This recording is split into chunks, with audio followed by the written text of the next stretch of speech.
जास्त ना मित्रांनो, फक्त थोडक्यातच बोलेल.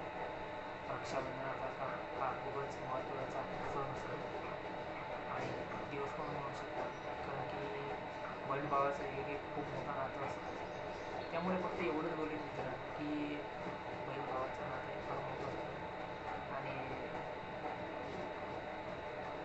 यंदाच्या वर्षी भावाने बहिणीला फक्त एवढंच म्हणजे शुभेच्छा किंवा काही देण्यासारखं जर काय असेल तर मला तर वाटतं मित्रांनो की पैसे, दागदागिने, कपडं, कपडे लत्ते जे काही पण आहे ते बरेच जण आपल्या बहिणीला देत असतात. परंतु एवढंच बोलेन मित्रांनो की ते सगळं देतच राहतात बरेच जण, परंतु मला असं वाटतं तिला काही जर देण्यासारखं असेल तर ते तुमचं प्रेम तिला द्यायचं असतं आणि नातं टिकून ठेवायचा शब्द हा तिला द्यायचा असतो. म्हणजे आपल्या मनात ठेवून. हां, बरेच जण असं केवळ बोलून दाखवतात मात्र टिकवतात नाही. नात्याची तुटातूट तर होतच असते, परंतु मला असं वाटतं मित्रांनो की नातं त्यामागं तुटू नये आणि जर तिला ठेवावंसं वाटत असेल तर मला असं वाटतं मित्रांनो की यापेक्षा तिला फार मोठं गिफ्ट म्हणू शकता. कुठलं देण्यासारखं जर असेल ते फक्त एवढंच असेल की माझ्याकडून तुला शब्द आहे म्हणून, असं नाही की माझं डोकं देणार नाही म्हणून. कारण की मला एक गोष्ट सांगा मित्रांनो, ते तुम्हाला एवढं जेव्हा जाते तेव्हा तुमचंसुद्धा कर्तव्य आहे की माझ्या बहिणीला मी तेवढं जपेन म्हणून.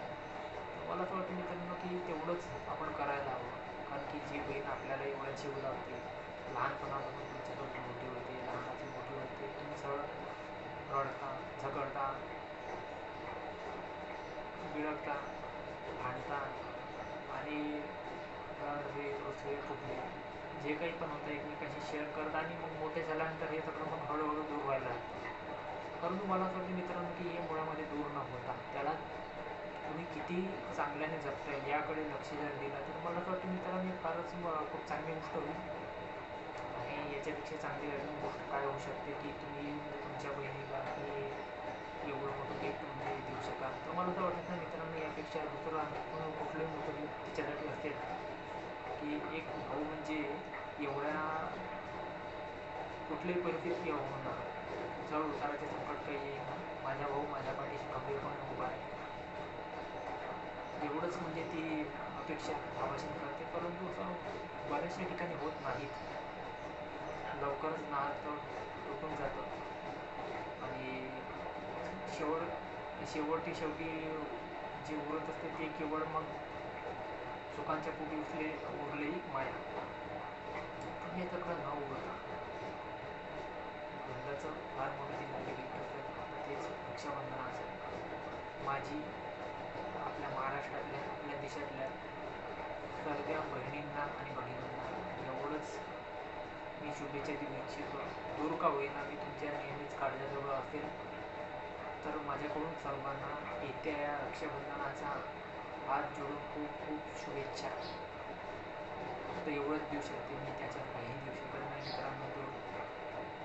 माझ्या बहिणींनो, भगिनींनो, मी दूर आहे तुमच्याशी, फक्त एवढंच देऊ शकते. त्याच्यावर मी तुम्हाला शुभेच्छाच्या अलावा काही देऊ शकत नाही.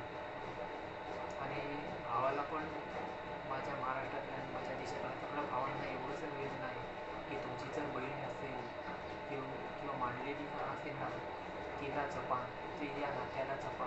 ते तुम्हाला एवढं जीवापाड प्रेम करते, त्याच्या नात्याला जपणं तुमचं परम कर्तव्य आहे. तर तुम्ही कुठे न चुकता एवढं काम नक्की करालच, एवढीच मी आशा करतो.